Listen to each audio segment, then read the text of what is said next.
Hey guys, welcome to day 73. Something popped up today in class in terms of we learned those integral rules in the day 71 video. One of the rules was about um, if you have a coefficient in front of something, taking it out and putting it in front of the integral is a good idea. I just want to show you how that can make your life easier, especially when you're working without a calculator, and especially when time is a factor, which it will be on our AP test. So I want to solve this problem without using any integral rules, without making it easier, and I'm going to show you how I would solve it again to make it a lot easier. So here's the problem. F of x equals 8 over root x, and I want you to find the average value of f on the interval 4, 36.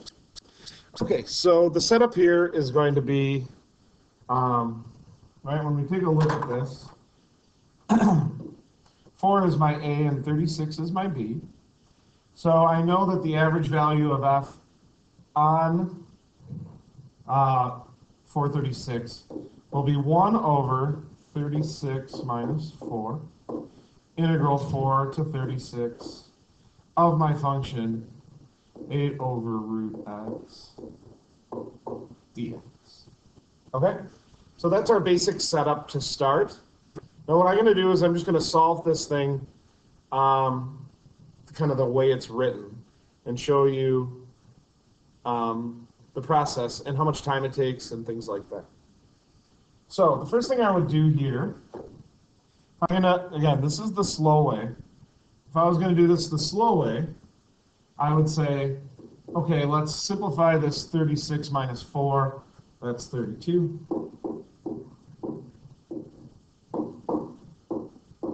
And I'm not ready to do the integral because 8 over root x isn't in ax to the n form. I know that root x means to the half power, but it's also in the denominator. So I'm going to rewrite this thing as 8x to the negative half dx. Now I'm just going to, now it's ready to do my antiderivative. So I have 1 over 32.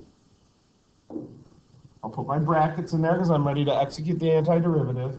I'm going to bump the power up by 1. Negative half plus 1 is positive half. And then I'm going to divide by half. Dividing by half is the same as multiplying by 2. So I'm going to have 8 times 2. I'm going to have 16 right here.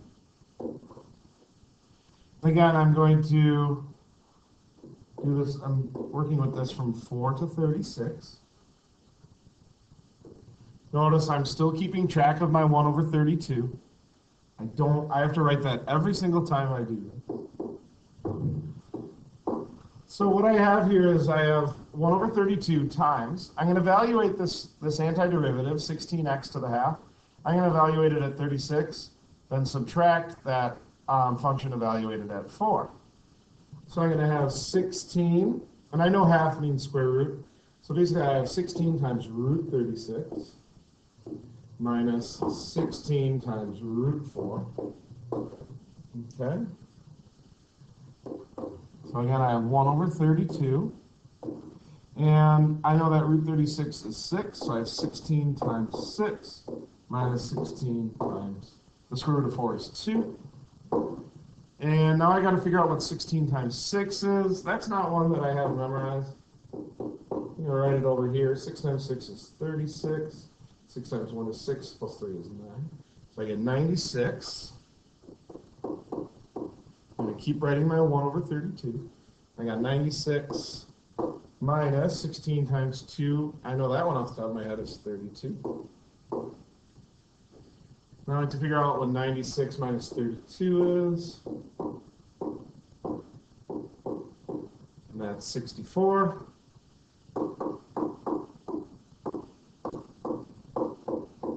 Now I multiply these, I get 64 over 32, which reduces down to 2. Now, doing it that way, I got the right answer, right? But I got slowed down a little bit in terms of, I kind of had some big numbers I was working with. I had to do 16 times 6. I didn't know what that was. I had to figure out 96 minus 32. Trying to make sure I did that right.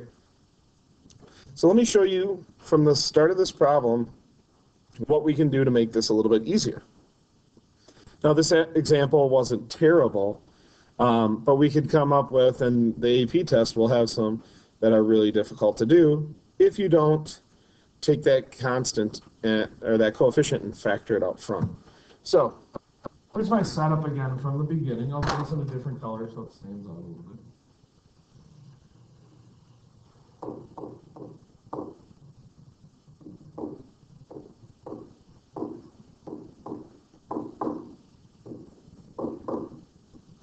Okay, so I'm back to where I started. Once again, I do need to get this in ax to the n form.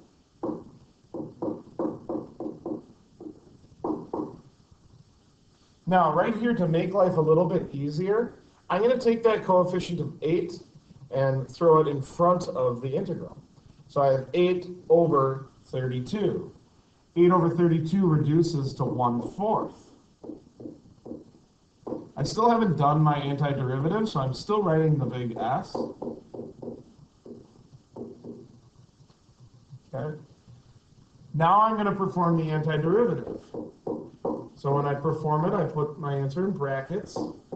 X then bumps up by 1 to 1/2. And then I divide 1 by 1/2, again, which is multiplying by 2 over 1. 1 times 2 is 2. Now, not only can we factor out this 8 here when I'm in the integral stage, I can also factor that 2 out right now. So you can factor out along the way as you go, as long as you are not losing track of it. So I'm going to take this 2 and once again throw it out front. 2 times 1/4 would be 2/4, which is 1/2.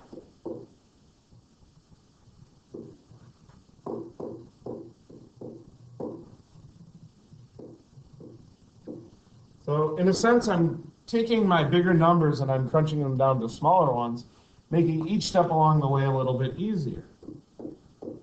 Now I have this. Again, I can't lose track of my coefficient. Okay? Now I have 1/2 times, well, I have the square root of 36 minus the square root of 4. Those are still easy to do. Square root of 36 is 6. Square root of 4 is 2. 6 minus 2 is 4. 1/2 of 4 equals 2. So I get that same answer of 2 that I got up here, but I didn't have to do this kind of stuff. Right? That's the kind of stuff that takes time. That's the kind of stuff that can lead to issues later on. So you will be rewarded for sure in terms of time on the AP test if you can take coefficients and throw them out front.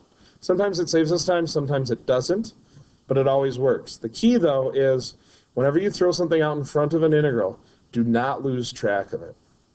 Right? We got to keep that with us along the way. That's it for today. I'm going to hit you guys with the review tomorrow, and we'll look at that for a couple of days, and it looks like we'll probably try and test on Wednesday of next week. So that's it for today. 2 chains, bye.